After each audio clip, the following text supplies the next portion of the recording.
Hey guys, Naja here. Welcome back to my channel. So before I go forward, I have to give an introduction to the young lady who provided her wonderful music on the intro of my videos, and you'll hear it on the outro.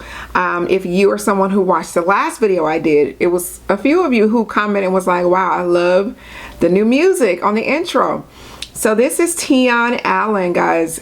Definitely look out for her, okay? Big things are coming for her, all right? The name of that song is Crack the Sky.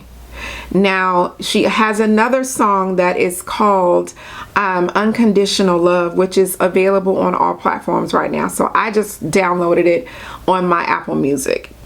Definitely head and download it, because not only does she have a beautiful voice, but it's for the kingdom. So how can you not support, right? So definitely check out Tian Allen. The details about those songs are going to be in the description box as well. All right.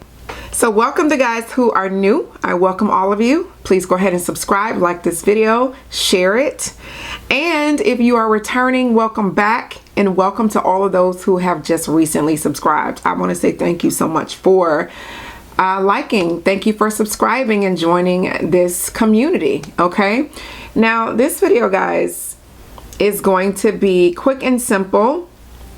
But before we get started, I do want to extend the opportunity for anyone who is new, or maybe you've just thought about it and you're not sure, you need to pray about it, please do.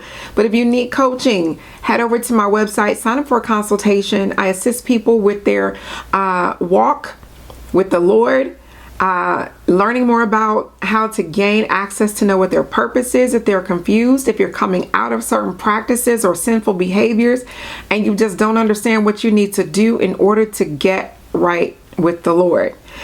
This is definitely for you. Okay, so sign up for a consultation and we'll see if we're a good fit. Also, go ahead and purchase my book. Purchase my book. Guys, support kingdom business and spreading the word of things that need to be revealed. From Witchcraft to Righteousness is the name of my book from my story. That is on Amazon and BarnesandNobles.com. And I also have a deliverance journal, which is on Amazon as well. So head over. Those links are also in the description below. So now, guys, this video is going to be about a dream that the Lord gave me, and it was so simple, but oh, it is super packed with revelation. Okay, I had this dream a few days ago. I didn't even write the dream down because I really just did not at the time see or understand the revelation. But it was like today the Lord started downloading, like, wait a minute, I didn't give you that for no reason. Pay attention. And so yeah, let's just get started into this dream. So guys, I was driving, and all I remember doing is driving into a cul-de-sac. So for those of you who don't know, if you're in a different country, you don't have cul-de-sacs. It's like, you know, when you're in a neighborhood and there's a circle that it's a dead end, but it's a circle, and there's houses in that circle. So all you can do is just go around that circle and go back out. But I pulled into that circle. There is a house there, and I saw a young man who was in the yard. It was obvious the Lord wanted me to pay attention to the fact that the man was attractive. Okay, he was handsome. And he was putting a sign in the yard, letting people know that the house was for lease. And so I pulled around, I stopped and asked him, is this house for rent? And he said yes. And I said, well, how much are you leasing it for? He did not want to tell me how much he was leasing the house for. So what he did was basically just tell me, why don't you come on in and take a look first, and I'll discuss that with you after you know, taken a look at the house. And that was it. I actually remember getting out and going inside, but I don't remember anything else after that. So the revelation that the Lord gave me, simple and sweet, okay? First and foremost, when you're in a car Okay, the car represents you on your path or on the way to your destiny. That vehicle or automobile is what carries you to your destination and purpose in God. Okay, me getting out of that vehicle, or basically, let me slow down. The sign, okay, first and foremost, a sign represents a warning in the context of this dream. So there's the sign, and the sign says for rent. Okay, anything for rent or for lease, we know we don't own it. We know it's what? Temporary.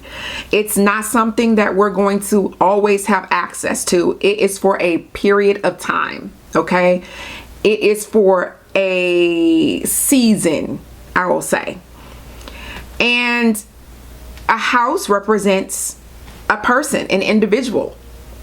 So it should have been an immediate warning or red flag, okay, that this was for rent, okay? So the Lord is basically telling you that pay attention to the red flags that are going to be presented or that you may already be involved in. That sign, that sign of it being temporary is a warning. Me asking him how much it was and him not wanting to tell me, him wanting me to come in, give it a try and see it.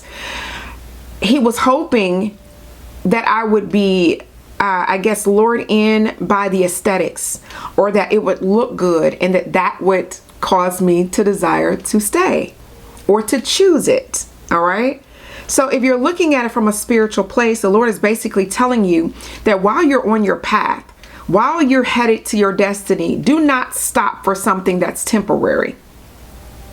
Because of what is holding that red flag might be attractive. Okay? Because of what is holding that red flag might be attractive, don't ignore the fact that it is temporary, and it's an obvious temporary. It's a sign that is warning you it's temporary. And then you go past that sign, that red flag, because of the attractiveness of who's holding it. And then you go inside and be lured in by the aesthetics of how things look. Because as I said, a house in the spirit represents an individual. Okay.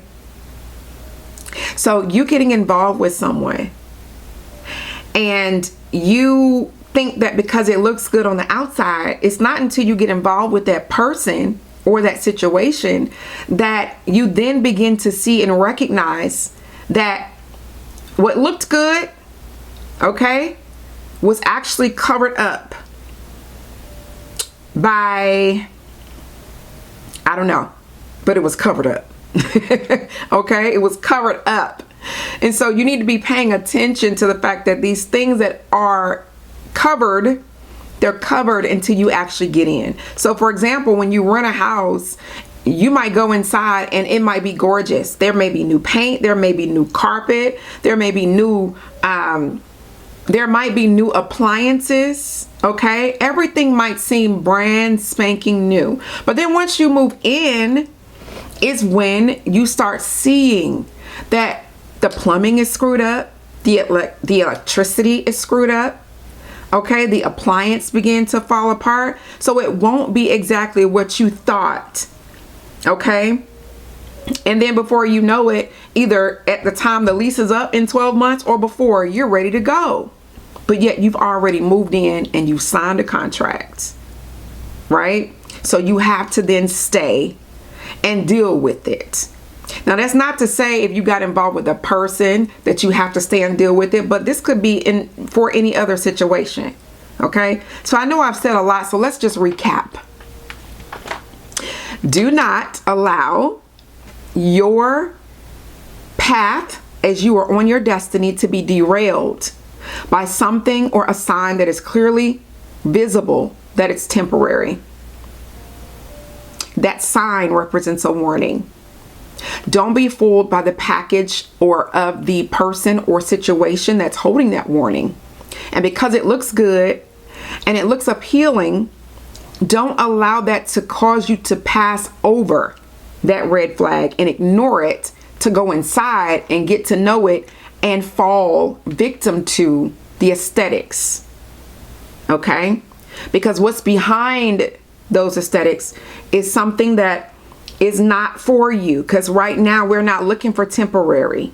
Right now we're not looking for something that we know is not going to last, or that's just for a season, unless the Lord brought it in for a season. We want what is permanent. We want ownership, right? We don't want to go and get something that we see that's for rent and for lease. Right now, the Lord is bringing our stuff, our promises, our land. We're not renting land. We are owning. Okay? So that's all I got to say. Pay attention to the sign. Don't bypass the red flag. Keep it moving. When you see that rent and lease sign, go right on around that cul-de-sac and go back out. All right? So this was straightforward, to the point. Should have been 5 minutes, ended up being more than that, but hey, I hope you guys understood, got the point, pass it on. I love you guys. Bye. I say, won't you hold to his unchanging hand?